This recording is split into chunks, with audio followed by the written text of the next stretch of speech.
Have you ever noticed that right now, in this quiet room with the late afternoon sunlight casting shadows through the window, there is an invisible weight you have been carrying for a very long time? It is not exactly sadness or regret, but a belief, a story you have told yourself for so long that it sounds like an obvious truth. But is it actually true? Have you ever wondered why, after 70 years of life, we still feel our souls are smaller and more unsettled than they deserve to be? Many beliefs we cling to from family, society, or fear have become invisible chains. The Buddha taught that suffering does not come from life itself, but from the stories we stubbornly hold on to. Tonight, we are going to look at 8 lies that are still quietly stealing your peace at age 70. We are not here to judge, but to learn how to remove what never truly belonged to us. Let us identify them together so that, in the end, you can serenely set them all down. Lie 1. I still have plenty of time. The truth is that time never disappears loudly or with great upheaval. It fades quietly and politely, much like the way darkness gradually occupies a room as the sun sets without you even noticing. There is a terrifying illusion that most of us fall for. We believe that life is an endless stream. One day when you are 40 years old, you are certain that the most brilliant version of your life still lies ahead. Then one morning you wake up, stunned to realize that ahead has quietly become behind before you knew it. You were too busy to notice the cruel shift of life's current. Many people reaching the age of 70 carry a dull ache called postponement. It is the apology never spoken to a late father, the long trip never taken while the legs were still strong, or the words of love kept in the soul's drawer labeled later. Later is perhaps the word that has stolen more peace than any other word in the human language. Listen to the story of a man who longed his whole life to learn the piano. He saved every penny, bought an old piano, and placed it in the corner of the room. Every time he looked at the keys, he told himself, "When work slows down, when the children grow up, I will begin." But life never slowed down the way he expected. Small worries followed one another like waves. By the time he actually had the time, his fingers had become shaky, and his hearing was no longer sharp enough to perceive the clearest sounds. The piano still stands there, silent as a testament to meaningless waiting. The Buddha constantly reminded his disciples of impermanence. Later is not a location. It is only an illusion. Impermanence is not an abstract concept for us to analyze with our minds, but a truth to be felt in every breath, every heartbeat. The present moment is the only place where life actually happens. We delay joy, sincerity, and even rest, not because of laziness, but because of the fear of facing the fact that our time is gradually running out. But what if being fully present in this moment is not an admission of loss, but an act of reclaiming life? If there is something in your heart that has been set aside for so long, gently ask yourself, if not now, then when? The most honest answer might wake you up. Perhaps there will be no when anymore. This truth is not meant to frighten you, but to free you from the shackles of waiting. Lie 2. If I keep sacrificing, I will be loved. There is a silent lie that many people at 70 still carry like a noble virtue, and that is the belief that unconditional sacrifice will be traded for lasting love. For decades, you have lived by an unwritten rule: give more and expect nothing for yourself. You spent your most energetic years rearranging your personal needs to fit the desires of those around you. You chose the smaller portion, bought the cheapest items, stayed up late, and woke up early to serve your family and dedicate yourself to organizations, all because you believed that the accumulation of sacrifice would be repaid with gratitude and appreciation. However, the truth is often harsher than we imagine. Sacrifice is never a guaranteed ticket to love. It only guarantees exhaustion. When sacrifice goes on for too long, it is no longer seen as a gift, but gradually becomes an expectation in the eyes of the recipient. When your efforts are quietly absorbed without a single word of thanks, a deep crack forms in the soul. It is the weariness of a spirit that has given too much without being recognized. an emptiness that no amount of external attention can truly fill. In Buddhist philosophy, true generosity, also known as the practice of dana, must come from abundance rather than depletion. When you try to pour water from an empty vessel, you not only cause yourself suffering, but also create a connection based on dependency and debt. Giving from exhaustion is not a virtue, it is a form of suffering disguised as kindness. The Buddha taught that we must care for ourselves before we can truly care for others. You do not need to erase your own existence or blur your own needs to prove your love. Love that requires the erasure of yourself is not genuine love. It is toxic dependency. People who only feel cared for when you are diminishing yourself do not actually need your sacrifice. They need you to become a healthier role model. At 70, you deserve to be loved for who you are, not for what you can provide or do for others. You can still be a generous person, but give from the position of someone who respects their own value. Remember, taking care of yourself is not selfish. It is the way you love this world from a whole and steady heart. Lie 3. It's too late to change. One of the most toxic and quietly destructive beliefs for the human soul entering old age is the idea that change belongs only to the young. We often delude ourselves with a story that sounds reasonable. I have lived this way my whole life. What is the point of changing now? But the truth is, you are never too old to transform. You are simply too busy protecting a stability that has become stale and cramped. Modern science, through studies on neuroplasticity, has proven that the human nervous system does not fossilize over the years. The capacity to learn, adapt, and create new connections exists until our very last breath. The brain does not retire. It is only our will that grows weary. The real problem does not lie in the age written on your ID card, but in the fact that your imagination has been limited. You are not too old to change. You have simply become too accustomed to remaining a single identity for decades. In Buddhist teachings, transformation is never hindered by time. Many disciples came to the Buddha when their hair was already white and their bodies were exhausted after a lifetime of wandering. Yet he never rejected anyone or said they had gone in the wrong direction for too long to turn back. The stories of those who found liberation in the final chapters of their lives are proof that the light of awakening does not distinguish between dawn and sunset. Change at 70 does not necessarily have to be a loud revolution or starting over from the finish line. Sometimes it takes very simple and humble forms. It is when you decide to stop a harmful habit that has been rooted for so long, or when you learn to forgive the mistakes of your youth for which you have punished yourself for half a century. It could be starting to speak your honest thoughts instead of always trying to please others, or simply learning to sit still without feeling guilty for doing nothing. These tiny changes do not turn you into a different person. They help you become the most authentic version of yourself. The door to change remains the exact same size from the moment you were born until you grow old. It never shrinks over the years. It is only our fear of what lies on the other side of that door that grows larger. Ask yourself, is there a door you have stood before for too long, telling yourself it has been sealed? The truth is that with just a gentle push of your will, you will realize everything has always been wide open. Do not let the lie of lateness rob you of the right to live fresh in every remaining moment. Lie 4. My worth depends on being useful. We are living in a culture obsessed with performance, where a person's value is often measured by what they produce rather than who they are. The first question strangers usually ask each other is not, "What do you love?" or "What have you overcome?" but always, "What do you do?" Over time, the answer to that question becomes the primary framework supporting a person's identity and self-esteem. That is why, after passing 70, when work ends, children leave the nest, and social roles begin to fade, many people fall into a state of severe identity crisis. They feel cast aside to the margins of life, believing that if they are no longer needed by anyone, they no longer have value.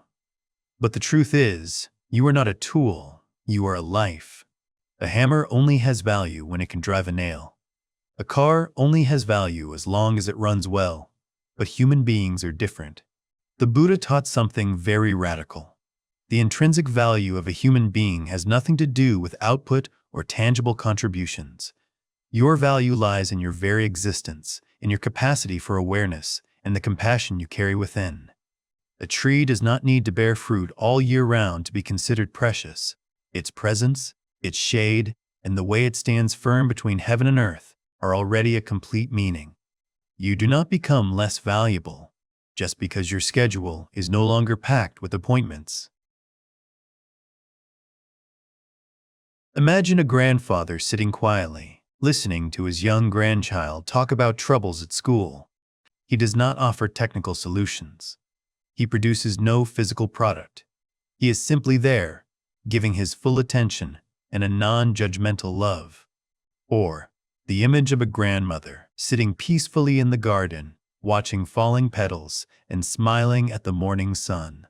These moments do not generate money.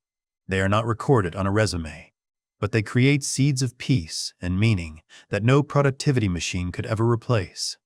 The unhurried presence of an elder is exactly the medicine that this world, exhausted by speed, is desperately longing for. In Buddhist philosophy, this is the stage of ripening. Fruit does not need to grow any larger to be valuable. It only needs to soften and release its fragrance to fulfill its inherent potential. The elders who live most peacefully are not those who desperately try to maintain business, but those who learn to shift from doing to being. Wisdom and empathy often bloom in stillness rather than in the noise of achievements. You are valuable enough when you sit still, you are valuable enough when you rest, and you are valuable enough even when no one asks you to do anything at all. Give yourself back the freedom to simply be a living human being. Lie 5. If I let go, everything will fall apart. I have a special empathy for this lie, as it often springs from a heart overflowing with love. The desire to control the life outcomes of those we cherish is not selfishness. It is a fear that if we loosen our grip, something precious will shatter, or someone important will lose their way. Therefore, at 70, you still strain yourself to manage, monitor, and offer advice even when no one asks.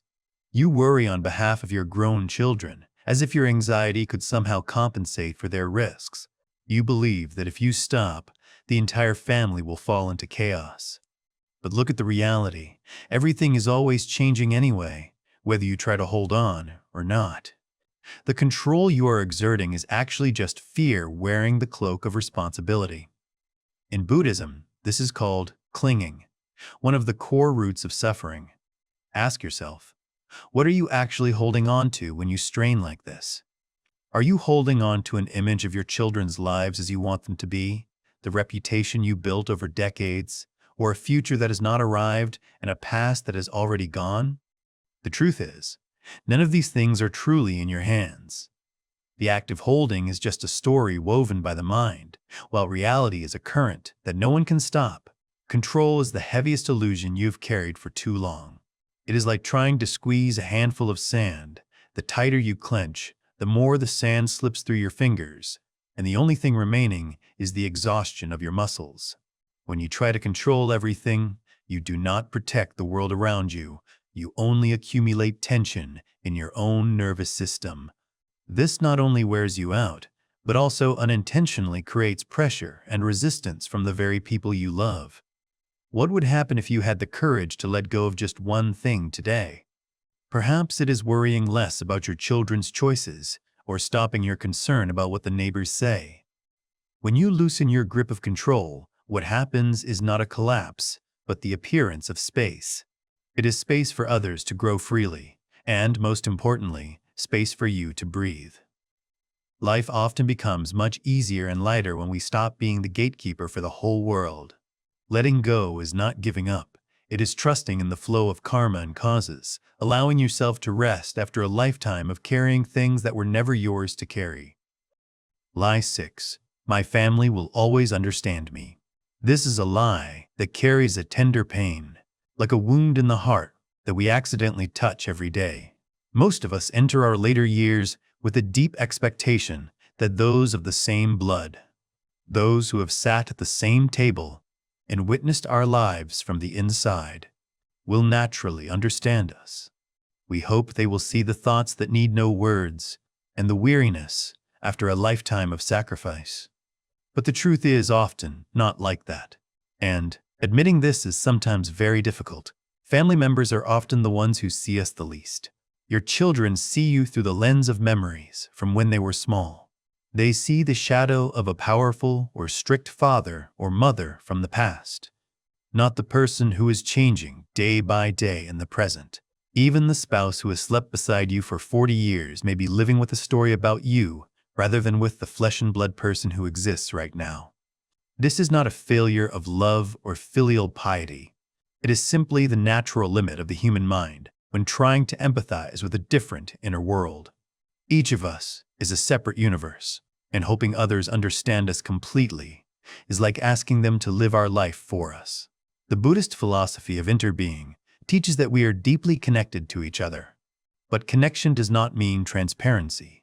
We are like waves on the same vast ocean. We are all created from the same source of water and affected by the same winds. But each wave has its own archetypes, own height, and its own moment of vanishing. You are a wave, and your loved ones are also waves. You move together, but not necessarily at the same speed or in the same direction. When your children do not understand why you feel lonely in the middle of a crowd, that is not cruelty, but the natural limit of experience. The pain does not come from being misunderstood, but from the expectation that understanding is a debt that relatives must pay you because of closeness or bloodline. Free yourself from that expectation, not with bitterness, but with a mature love. You can love them deeply without needing them to fully comprehend you for. Sikh way to be valid. Embrace your own inner world. Seek resonance from souls with the same rhythm, and accept that family is a place for love, not necessarily a place to be fully understood. When you let go of this craving, you will find your heart immensely lightened. Lie 7. Peace will come later. After the age of 70, look back and see how many times in your life you have arranged yourself around a promise of future peace. You once told yourself, when the children grow up, I will rest. When the debts are paid, I will be carefree. Or when I retire, I will finally live for what matters most. And here you are, standing on the other side of most of those milestones. Yet peace, if it has arrived at all, is only brief and patchy between new sets of worries. This lie is dangerous because it turns peace into a destination, a reward dispensed only after you have suffered enough or fulfilled enough obligations. The truth is that peace is not an accumulated sum in a pension account for you to withdraw and use in old age. The Buddha taught that peace, also known as santi, is always available in every moment, not because circumstances have become perfect or all problems have been resolved. Peace appears when the mind learns how to rest right beneath the noise of life, instead of trying to extinguish that noise from the outside. Waiting for external conditions to align before allowing yourself to be at peace is a trap with no exit, because this life is inherently a flow of imperfections. There will always be one more thing to worry about, one more trouble to fix, one more reason to postpone simple happiness. A mind that constantly waits for peace from the outside is like a dark room waiting for the sun to pass through a window that is bolted shut with bars. The light is not the problem. The problem lies in that closed door. Only you and only you can open it. Practicing peace today does not mean you must achieve a supernatural state or feel absolutely perfect. It is simply setting aside a few quiet minutes before the day begins, taking one deep breath that is not caught in the whirlpool of anxiety, and realizing that beneath the disturbances, there is always a patient stillness waiting for you to return. Peace is not programmed into a future schedule, it is practiced in the present. You can begin right now, in this very moment, no matter who you are or what situation you are in. Do not wait until all the noise stops to seek silence. Learn to be the silence in the heart of the noise. That is the true freedom that old age brings to us. Lie 8. I must carry what hurts me. We have come to the final lie, and perhaps this is the heaviest burden a person can endure. After 70 years of life, you have unintentionally accumulated a collection of burdens that never belonged to you in the first place. There are old resentments toward those who once hurt you, people who may no longer even be on this earth. There are past mistakes, moments of fear or ignorance that you have dragged like boulders through the decades. You also carry old identities of a version of yourself that once failed, caused disappointment, or spoke the wrong words at the worst times. All of these things constitute a massive weight, unnecessary and never once beneficial to you. In the Buddhist tradition, there is a profound metaphor for holding on to pain. Keeping resentment is like putting a stone in your pocket every single day. After many years, look at what you are forced to carry as you try to walk the remaining journey. The stone does not care whether the other person has apologized to you or not. It only silently tears your pocket and exhausts your legs. We often mistakenly believe that holding on to pain is a way to punish others or to remind ourselves not to forget the lesson. But in reality, the only person suffering under that weight is you. Resentment does not reach the person who hurt you, but it flows through your own nervous system, darkening mornings that could have been fresh and narrowing the space available for joy. Forgiveness does not mean you deny what happened, nor does it mean covering up the wrongdoings of others. Those wounds are real, and I am not asking you to take them lightly. However, consider whether continuing to carry that pain is serving your current life or simply harming you further. To let your peace depend on the actions of others, such as waiting for an apology or repentance, is to give them a level of control over your inner world that they do not deserve. Forgiveness is essentially an act you perform for yourself. You set the stone down not to excuse the person who gave it to you, but because your hands are too tired and you have much more meaningful things to do with those free hands. The road ahead is now shorter than what you have already traveled, and you deserve to walk it as lightly as possible. You are allowed to set down the old story of who you are, the regrets over what should have happened, and the punishments you have imposed on yourself for so long. Letting go of what hurts you is the kindest gift you can give yourself at 70. Let the past stay where it belongs, so your hands can be empty and ready to receive the warm sunbeams of the present. Letting go of false beliefs that have been rooted for decades is not a shocking event or an earthquake in the soul.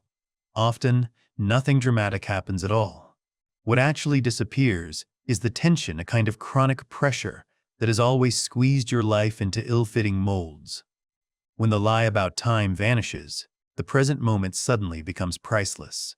When the illusion of sacrifice leaves, love becomes honest and free. And when the lie about usefulness collapses, the pure dignity of a human being returns. You realize that you do not need to do anything to be worthy of this existence. Tonight, after these words close, I invite you to sit quietly for a few minutes. Do not try to meditate or follow any specific technique. Just simply sit there. Ask your heart, which of these 8 lies has stayed with me the longest? Once you have identified it, imagine yourself gently setting it down beside the chair where you are sitting. You are not losing anything at all. You are simply becoming lighter, breath by breath, truth by truth, letting go, to find yourself whole.